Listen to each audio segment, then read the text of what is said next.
Hey guys, how you going? I found this today, so I'm going to read this one. It's from Europe Reloaded, Climate Fakery and the Money Trail, acquiring trillions in new investments. Climate and the Money Trail. Climate. Now, who would have thought the very mega corporations and mega billionaires behind the globalisation of the world economy over recent decades, whose pursuit of shareholder value and cost reduction have wreaked so much damage to our environment, both in the industrial world and in the underdeveloped economies of Africa, Asia, Latin America, are the leading backers of the grassroots decarbonisation movement from Sweden to Germany to the USA and beyond. Is it pangs of guilty conscience, or could it be a deeper agenda of the financialisation of the very air we breathe and more? Whatever one may believe about dangers of CO2 and the risks of global warming creating a global catastrophe of 1.5 to 2 degrees Celsius average temperature rise in roughly the next 12 years, it is worth noting who is promoting the current flood of propaganda and climate activism. Green finance. Several years before Al Gore and others decided to use a young Swedish schoolgirl to be the poster child for climate action urgency, or in the USA, the call of Alexandria Ocasio-Cortez for a complete reorganization of the economy around a Green New Deal, the giants of finance began devising schemes for steering hundreds of billions of future funds to investments in often worthless climate companies. In 2013, after years of careful preparation, a Swedish real estate company, Vasakronan, issued the first corporate green bond. They were followed by others including Apple, SNCF, and the major French bank Credit Agricole. In November 2013, Elon Musk's problem-riddled Tesla Energy issued the first solar asset-backed security. Today, according to something called the Climate Bonds Initiative, more than 500 billion in such green bonds are outstanding. The creators of the bond idea state their aim is to win over a major share of the 45 trillion of assets under management globally, which have made nominal commitment to invest in climate-friendly projects. Bonnie Prince Charles, future UK monarch, along with the Bank of England and City of London Finance, have promoted green financial instruments led by green bonds to redirect pension plans and mutual funds toward green projects. A key player in the linking of world financial institutions with the green agenda is outgoing Bank of England head Mark Carney. In December 2015, the Bank for International Settlements Financial Stability Board, FSB, chaired then by Carney, created the Task Force on Climate-Related Financial Disclosure, TCFD, to advise investors, lenders and insurance about climate-related risks. There was certainly a bizarre focus for world central bankers. In 2016, the TCFD, along with the City of London Corporation and the UK government, initiated the Green Finance Initiative, aiming to channel trillions of dollars to green investments. The central bankers of the FSB nominated 31 people to form the TCFD, chaired by billionaire Michael Bloomberg of the Financial Wire. It includes key people from JP Morgan Chase, from BlackRock, one of the world's biggest asset managers with almost $7 trillion, Barclays Bank, HSBC, the London Hong Kong bank repeatedly fined for laundering drug and other black funds, Swiss Re, the world's second largest reinsurance, China's ICBC Bank, Tata Steel, ENI Oil, Dow Chemical, mining giant BHP Billington, and David Blood of Al Gore's Generation Investment LLC. In effect, it seems the foxes are writing the rules for the new green hen house. Bank of England's Carney was also a key actor in efforts to make the City of London into the financial centre of global green finance. The outgoing UK Chancellor of the Exchequer Philip Hammond in July 2019 released a white paper, Green Finance Strategy, Transforming France for a Greener Future. Finance for a Greener Future. The paper states one of the most influential initiatives to emerge is the Financial Stability Board's Private Sector Task Force on Climate-Related Financial Disclosure, TCFD. Supported by Mark Carney and chaired by Michael Bloomberg, this has been endorsed by institution representing $118 trillion of assets globally. There seems to be a plan here. The plan is the financialization of the entire world economy using fear of end-of-the-world scenario to reach arbitrary aims such as net zero greenhouse gas emissions. Goldman Sachs key actor. The omnipresent Wall Street bank Goldman Sachs, which spawned, among others, ECB outgoing president Mario Draghi and Bank of England head Carney, has just revealed the first global index top-ranking environmental stocks done along with the London-based CDP, formerly the Carbon Disclosure Project. The CDP, notably, is financed by investors such as HSBC, JP Morgan Chase, Bank of America, Merrill Lynch, Goldman Sachs, American International Group, and State Street Corp. The new index, called CDP Environmental EW and CDP Eurozone EW, aims to lure investment funds, state pension systems such as the CalPERS, California Public Employees Retirement System, and the CalSTRS, the California State Teachers Retirement System, with a combined $60+ billion in assets to invest in their carefully chosen targets. Top-rated companies in the index include Alphabet, which owns Google, Microsoft, ING Group, Diageo, Philips, Danone, and conveniently Goldman Sachs. Enter Greta, AOC, and co. At this point, events take on a cynical turn as we're confronted with wildly popular, heavily promoted climate activists such as Sweden's Greta Thunberg, or New York's 29-year-old Alexandria Ocasio-Cortez and the Green New Deal.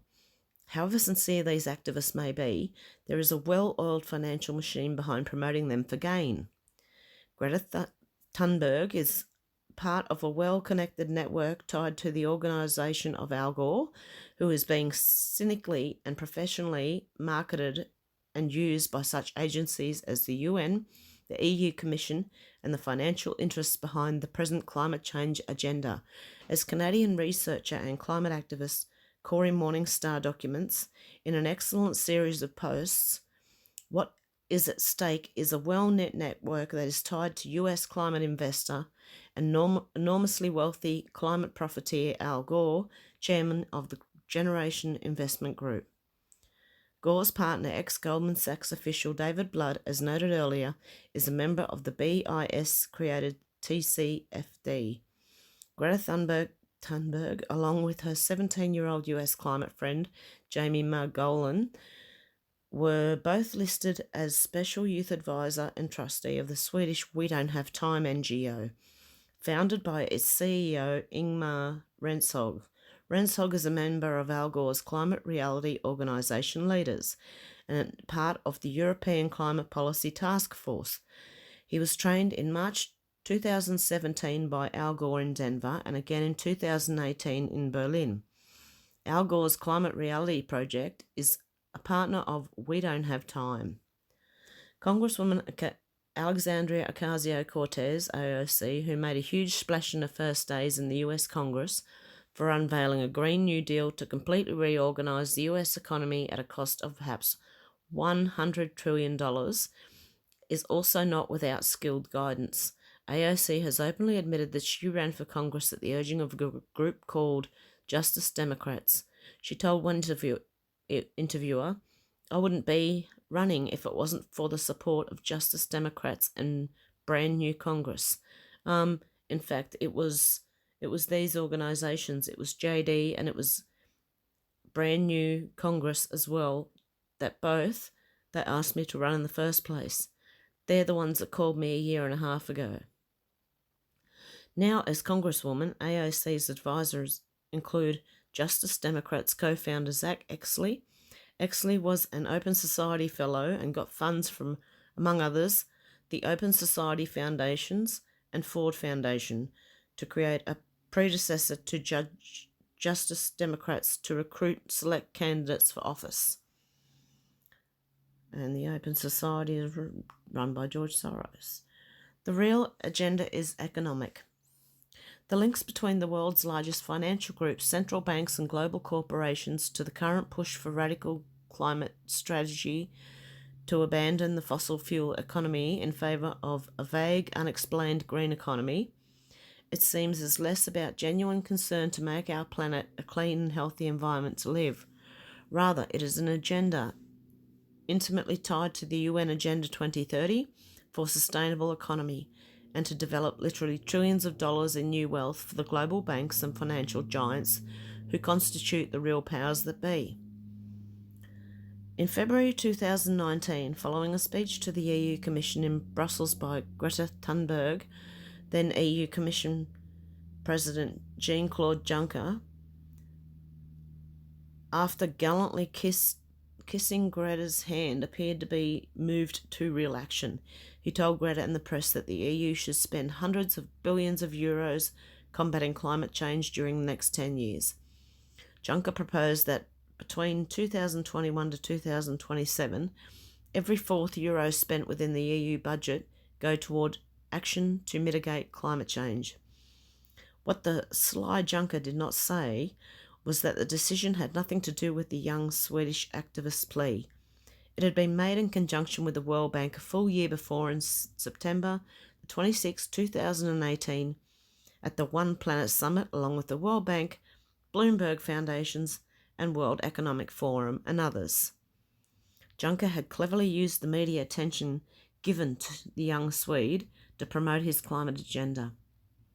On October 17, 2018, days following the EU agreement at the One Planet Summit, Juncker's EU signed a Memorandum of Understanding with Breakthrough Energy Europe, in which member corporations of Breakthrough Energy Europe will have preferential access to any funding.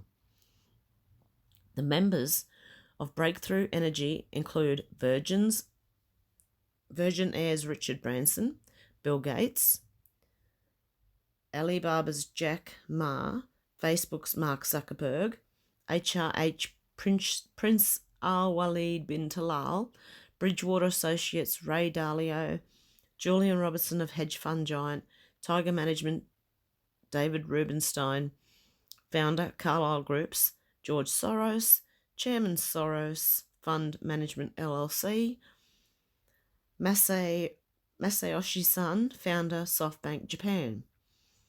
Make no mistake, when the most influential multinational corporations, the world's largest institutional investors, including BlackRock and Goldman Sachs, the UN, the World Bank, the Bank of England, and other central banks of the BIS, line up behind the financing of so-called green agenda, call it Green New Deal or whatever, it's time to look behind the surface of public climate activist campaigns to the actual agenda. The picture that emerges is the attempted financial reorganization of the world economy using climate, something the sun and its energy have orders of magnitude more to do with it than mankind ever could, to try to convince us ordinary folk to make untold sacrifices to save our planet. Back in 2010, the head of Working Group 3 of the UN Intergovernmental Panel on Climate Change, Dr. Ottmar Edenhofer, told an interviewer, "One must say clearly that we redistribute de facto the world's wealth by climate policy. One has to free oneself from the illusion that international climate policy is environmental policy. This has almost nothing to do with environmental policy anymore, with problems such as deforestation or the ozone hole. Since then, the economic policy strategy has become far more developed." Original article, F. William N. Dahl, sorry, my glasses again, is strategic risk consultant and lecturer. He holds a degree in politics from Princeton University and is the best-selling author on oil and geopolitics, exclusively for the online magazine New Eastern Outlook. He is a frequent contributor to global research. And that's that, guys. What do you think? Let me know in the comments below. Interesting. This is just getting more and more interesting, guys. Okay, have a good one. Bye.